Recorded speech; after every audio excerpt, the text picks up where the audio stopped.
के संदर्भ में ये बताया, सिर्फ पाकिस्तानी पहला शब्द काट दिया। और ये देखो जी, भारत की रिपोर्टिंग जो है वो ये है, भारत का आज तक न्यूज़ चैनल ये बता रहा है। मतलब किस तरह से फेक एजेंडा चला रहे हैं उनके यूट्यूब चैनल, बड़े मीडिया चैनल। और उन्हें ये लग रहा है कि हम रियल में तो नहीं जीत सकते, लेकिन रील ऐसे बना के हम जीत सकते हैं। मसूद अजहर के भाई को तो मार दिया, उनका बयान सामने आया, मेरे परिवार के 10 लोगों को मार दिया, या खुदा मुझे भी उठा लेता। वहाँ की जो आर्मी है वो पूरा सम्मान दे रही थी उनको। ये पूरी दुनिया ने देखा कि आतंकवादी के साथ वहाँ की सेना किस प्रकार से खड़ी थी। ने आसिफ ख्वाजा से ये पूछ लिया कि आपने उनके 5 फायर जेट प्लेन जो गिराए हैं वो कहाँ गिरे हैं, क्या ये बात सच है? उनके जो फाइटर जेट भारत के गिराए हैं। तो ख्वाजा आसिफ जो डिफेंस मिनिस्टर पाकिस्तान कहते हैं हाँ मैंने भी सोशल मीडिया में देखा है। मतलब एक कंट्री का डिफेंस मिनिस्टर ये बता रहा है कि मैं भी व्हाट्सअप यूनिवर्सिटी का ज्ञान दे रहा हूँ। बहुत ज़्यादा ट्रोलिंग हुई। देखा वहाँ पे ना एक सोशल मीडिया पे खबर चली थी कि ईरान हमारे साथ है। रीज़न क्या कि ईरान का फाइटर जेट जो वो पाकिस्तान में लैंड किया था, तो उनकी जो सोशल मीडिया सामने चला दिया, ईरान भी हमारा साथ दे रहा है। भारत के अंदर भी खबर। नमस्कार, मैं शिवम चौबे और आप देख रहे हैं सौगंध टीवी। सीज फायर का समझौता जब भारत ने किया तो कहीं ना कहीं लोगों के मन में सवाल आया कि युद्ध जो है वो भारत एक तरफा जीतने की कगार पे था, तो रोका क्यों गया? जब पाकिस्तान की कमर टूट ही रही थी तो क्यों नहीं पूरी तरीके से तोड़ा गया? पीओके क्यों नहीं वापस लिया गया? और लोग कह रहे हैं कि जिस तरीके से इंदिरा गांधी ने पाकिस्तान के 2 टुकड़े किए थे और बांग्लादेश बनाया था, उसको क्यों नहीं अलग किया गया? बावजूद इसके जब भारत इतना आगे बढ़ रहा था, कुछ लोग ये भी पाकिस्तान में जश्न मना रहे हैं कि पाकिस्तान ने तो भारत को घुटनों पे ला दिया। वहाँ की मीडिया, वहाँ की सरकार, तमाम ऐसे लोग ये बात कर रहे हैं कि किस तरीके से भारत को पाकिस्तान ने हराने का काम किया। वो लोग कह रहे हैं कि हमारे कितने जगहों को हैक कर लिया उन्होंने। और अरोड़ा जी बात करने के लिए तमाम मुद्दों पर है। अरोड़ा साहब, पाकिस्तान वाले तो जश्न मना रहे हैं, कह रहे हैं कि हमने तो भारत को घुटनों पर ला दिया, तमाम चीज़ें भारत की हैक कर डाली, भारत परेशान हो गया, इसलिए सीज फायर भारत ने करवाया। अभी आपने 3 बड़ी बातें बोली, एक तो सीज फायर, दूसरा पाकिस्तान प्रोपोगंडा, तीसरा इंदिरा गांधी। तीनों के बारे में बताता हूँ मैं। देखो, प्रोपोगंडा तो वो पहले दिन से चला रहा है पाकिस्तान। उनकी पोल सामने तब खुली जब एक CNN की रिपोर्टर ने आसिफ ख्वाजा से ये पूछ लिया कि आपने उनके 5 फायर जेट प्लेन जो गिराए हैं वो कहाँ गिरे हैं, क्या ये बात सच है? उनके जो फाइटर जेट भारत के गिराए हैं। तो ख्वाजा आसिफ जो डिफेंस मिनिस्टर पाकिस्तान कहते हैं हाँ मैंने भी सोशल मीडिया में देखा है। मतलब एक कंट्री का डिफेंस मिनिस्टर ये बता रहा है कि मैं भी व्हाट्सअप यूनिवर्सिटी का ज्ञान दे रहा हूँ। बहुत ज़्यादा ट्रोलिंग हुई। दूसरा आपको बताऊँ इनका एक प्रोपोगंडा क्या, इनके एक अभी जो DGMO हैं उनसे एक पत्रकार ने ये पूछा कि अभिनंदन पार्ट 2 हुआ अभी, जैसे हमने उनका फाइटर प्लेन का एक विंग कमांडर को पकड़ लिया है तो उसको कब छोड़ रहे हो? कह रहे नहीं हमने तो ऐसा कुछ पकड़ा नहीं है, ये सोशल मीडिया में रूमर्स हैं, ऐसा कुछ नहीं है। उन्होंने डिनाई करा, मतलब मान लिया। तीसरा प्रोपोगंडा का एग्जांपल देता हूं मैं आपको। आज तक न्यूज़ चैनल की रिपोर्टर हैं, रिपोर्टिंग कर रही थी कि भारत की सेना पाकिस्तान में पूरी तरह से घुस चुकी है और उनके 5 एयरबेस को पूरी तरह से नष्ट कर दिया गया है। जो देश अपने एयरबेस को नहीं बचा सकता वो अपनी जनता को क्या बचाएगा?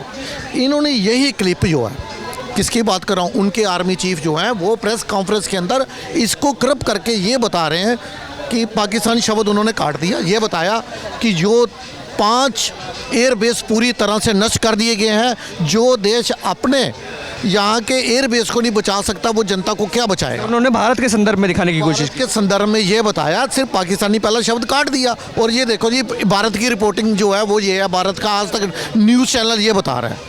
मतलब किस तरह से फेक एजेंडा चला रहे हैं उनके यूट्यूब चैनल, बड़े मीडिया चैनल। और उन्हें ये लग रहा है कि हम रियल में तो नहीं जीत सकते, लेकिन रील ऐसे बना के हम जीत सकते हैं, फेक प्रोपोगंडा चलाकर जीत सकते हैं। अभी आपने ये बात की कि सीज फायर करना क्यों पड़ा जब हमारी सेना जो है वो फतेह हासिल कर रही है, फ्रंट फुट पे खेल रही थी सेना। देखो, पहला जो ऑपरेशन चला वो ये चला कि हमने सबसे पहले उनके डिफेंस सिस्टम को ख़त्म किया। दूसरा, हमने उनके जो आतंकवादी कैंप थे उनको नष्ट किया। तीसरा, हमने उनके एयरबेस जो थे उसको नष्ट किया। ये 3 बड़े काम किए।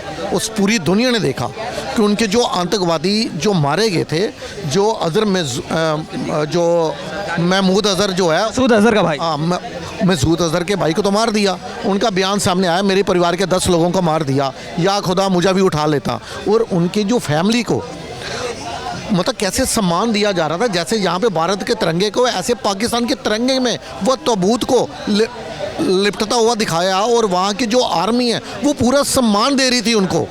ये पूरी दुनिया ने देखा कि आतंकवादी के साथ वहाँ की सेना किस प्रकार से खड़ी थी। आयरन लेडी इंदिरा गांधी को कहा जा रहा था, मोदी के ऊपर भी सवाल खड़े किए जा रहे हैं ना कि जब फ्रंट फुट पे सेना खेल रही थी, क्या ज़रूरत पड़ी सीज फायर करने की। अमित शाह का बयान वायरल हो रहा है, कुछ देर और युद्ध कर लेते, जब पीओ के हाथ में आया था तब सीज फायर कर लेते, पिछली सरकार के लिए उन्होंने बोला था। देखो 3-4 बड़ी बड़ी बातें हैं जो सोशल मीडिया में चली। एक तो हमने ये देखा वहाँ पे अर्थक्वेक आया था, रात को 1:55 का टाइम था, 1:55 AM, और रेक्टर स्केल पे देखा गया उसकी जो मैग्नीट्यूड था 4.2 4.7 ऐसे। इसकी सबसे पहले खबर जो है वो नेपाल कॉरस्पॉन्डेंट में प्रिंट हुई थी। पहले तो हमने ये सोचा कि ये अर्थक्वेक नॉर्मल है जैसे यूजुअली आते हैं, लेकिन पूरे वर्ल्ड की मीडिया टेंशन गई कि ये रीज़न क्या है। जैसे उसने ये इसका संबंध जो है वो न्यूक्लियर लीकेज के साथ बता दिया नेपाल कॉरस्पॉन्डेंट ने। एक छोटी सी कंट्री है, छोटा सा न्यूज़पेपर है, लेकिन पूरी मीडिया को इसकी अटेंशन मिली। उन्होंने देखा हुआ क्या।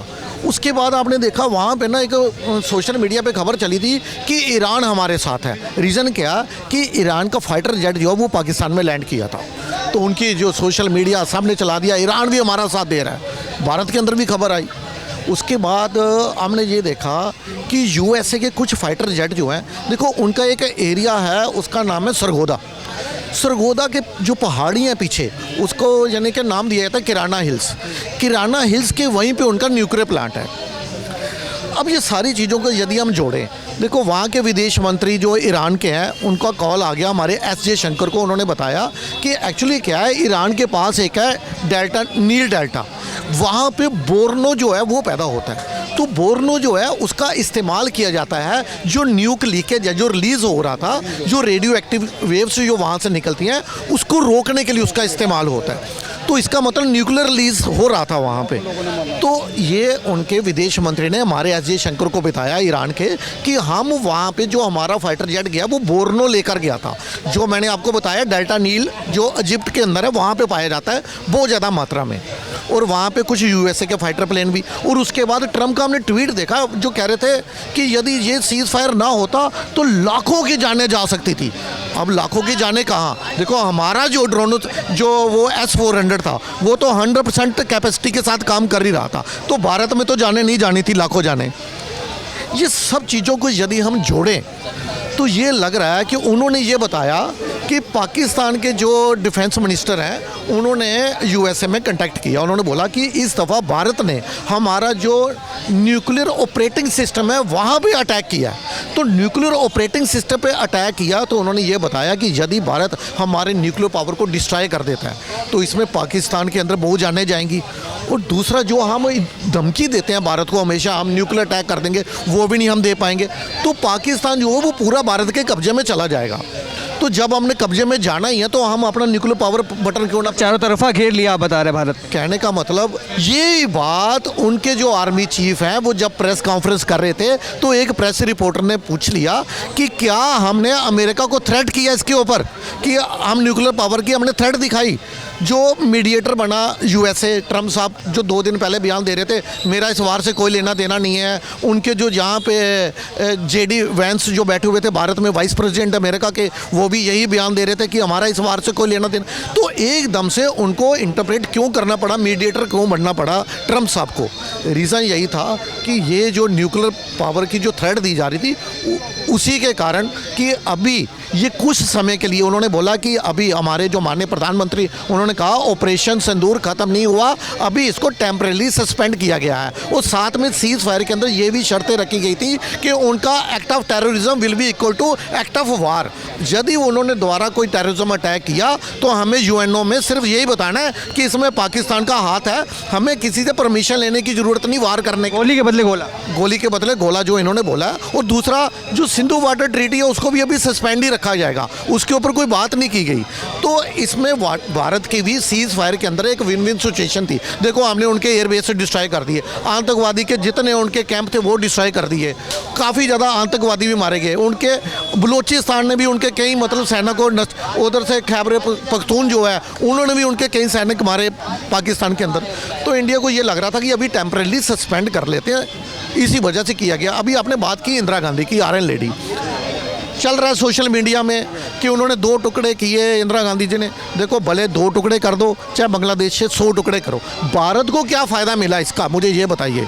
उस समय 93 सोल्जर्स ने सरेंडर किया हुआ था, कई महीने साल बैठ के हमने उनको यहाँ पे बिरयानी खिलाई। हमारी सेना ने ज़्यादातर पाकिस्तान का एरिया कैप्चर किया हुआ था और हमारे जो 55 कैदी जो पाकिस्तान की जेल में थे, ज़्यादातर आर्मी पर्सनल एयरफोर्स के जवान भी थे, लेकिन हम उसे जो 55 हमारे जो वहाँ पे थे उन्हें नहीं छुड़ा पाए और हमने जो जीता हुआ एरिया था वो भी वापस कर दिया, 93 सोल्जर्स को भी वापस कर दिया।